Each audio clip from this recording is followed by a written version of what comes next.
रायबंदर वाठारांत सिवरेजीचे काम बरें केलां खरें, पूण कनेक्टिविटी सामकी आसा काय ना तें मात खबर ना। सगळे चेंबर एकामेकाकडेन जोडिल्ले आसपाक जाय, नाजाल्यार इतले पयशे मोडून कांयच फायदो ना। तशेंच लोकांचे पाशयेस पेड्ड्यार करून सगळे फुकट वतले, अशें नगरसेवक सेंड्रा दा कुनार सांगता। स्मार्ट सिटीच्या कामाक लागून रायबंदरच्या लोकांनी फाटले 2 म्हयने त्रास सोंसले खरे, पूण सगळी कामां सामकी जावपाक जाय, अशें नगरसेवक सेंड्रा दा कुनार सांगता। रायबंदर वाठारात सिवरेजीचे काम बरें केला, पूण सगळे चेंबर एकामेकाकडेन जोडिल्ले आसात की ना ते मात खबर ना। नाजाल्यार इतले पयशे मोडून आनी लोकांचे पाशेस पेड्ड्यार करून सगळे फुकट वतले, अशें सेंड्राचे म्हणणे। दुसरे वटेन पावस लागीं पावला, देखून पावसा पयलीं तरी कामां पुराय जावपाक जाय, नाजाल्यार पावसात लोकांचे सामकेच हाल जातले असो हुस्कोय तेणें उक्तायला। सध्या आमच्या वॉर्डान हे काम चलता and manholes were dug in the entire ward number 30. Those manholes are completed.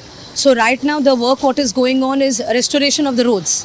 Okay, and the backfilling is also over. You can see the JCBs are there, the people are on road working, but you know all this has created a lot of inconvenience to the people.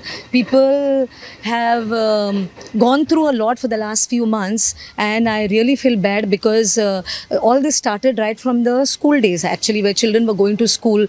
They had to actually even make adjustment for buses to come elsewhere, and you know the parents had to go and transport them to that particular place. So there was a lot of inconvenience.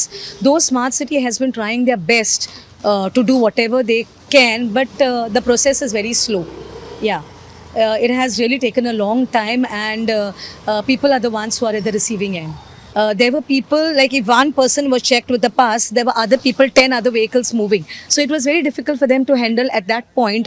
And then we had the other points where some of them would say, okay, we are going to the Shorround Ferry, you know, but there were people who were moving ahead of Shorround Ferry. So that way the pass system failed and it didn't really work. Right now the sewerage lines are connected to the respected homes. But when is it going to be operational is a big question mark.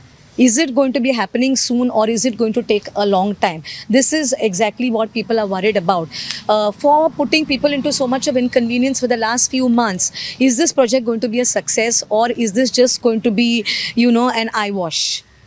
आम्ही आता रायबंदचो एक round मारून आयले, फुल रस्तो पळयलो, आनीक अशें दिसता की हें काम अजून कंप्लीट जावुना। हांगा स्पेशली जे आमी चर्च जंक्शना कडेन आसा सद्या, आणि हांगा एक काम जोरान चालू आसा सद्या। वेगवेगळे चडशें एक सेवरेजीचें काम जालां अशें म्हणटा। आमी कावन्सिलरा कडेन उलयली, कावन्सिलर म्हणटा की ऑलमोस्ट सेवरेजीचें काम सगळें जाल्लें आसा आनी आतां फक्त रस्तो करपाचो उरला काम। आमी बायलां कडेन उलयलीं, हांचे लोकल लोकां कडेन उलयलीं, तांणी खूब आपली मनस्ताप व्यक्त केलो ह्या कामाचेर आनी ते कितें प्रॉब्लेम जाले ते सांगले। आनीक तरी आसतना आतां हें अजून काम आनी थोडे तेंप वतलो अशें दिसता, कारण हें मोठ्या प्रमाणाचेर हांगा काम चालू आसा सद्या, लास्ट एंड पॉयंट हो, आनी हाजे फुडें पाटा पर्यंत हें वतलें। सो इवन गॅस पायपलायन घालपाचें काम चालू आसा, लायटीचें काम सायमल्टेनियस चालू आसा। सो अशे तरेचे हें रायबंदचें कामाक स्मार्ट सिटीचें काम अजून चालू आसा, अजून सोंपोवना, आनी ताका आनी कितले दीस लागतले सांगपा जायना। सो लोकांचे प्रॉब्लेम्स अजून आसा, लोकूय भाजेल्या, आनी जाता तितले बेगीन पावसाचे पयलीं जर हें काम सोंपलें ना जाल्यार लोक खूब प्रॉब्लेम फेस करपा आसा। कारण जशें लास्ट टायम पावस आयिल्ल्यान जाल्लें, घरां भितर लोकांचें उदक भरिल्लें, तशें आतां भरपा जायना। हाजे खातीर स्मार्ट सिटी वाल्यांनी खंय तरी प्रिकॉशन इमिजिएटली घेवची पडटलीं, आनीक हें काम जाता तितलें बेगीन सोंपोवन रायबंदकारांक आनी जे ह्या रोडा वयल्यान पास जावपी जे शेकड्यांनी लोक आसात तांकां मातशें रिलीफ मेळटलो हाची वेवस्था करची पडटली। कॅमेरामॅन हर्षा वांगडा निराज नायक, रायबंद साकून गोमंतक TV खातीर।